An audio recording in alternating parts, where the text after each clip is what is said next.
Hörru du. Ida. Hej på dig gumman. Vad fin man är då. Ja. Sitter du här på gräsmattan och kollar på Höga Kostenbron va?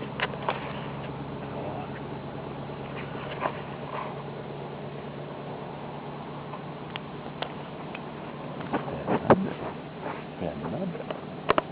Vad är det för något? Ja.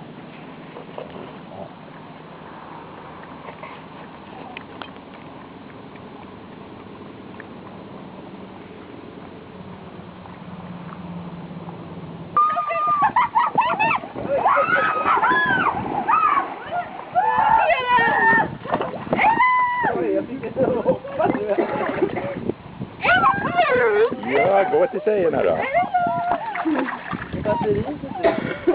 Hej gumman!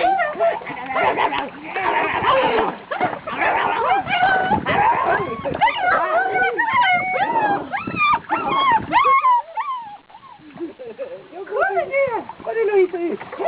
Ja, Jonas! Oj, vad läskigt det var. Ja, vad det är.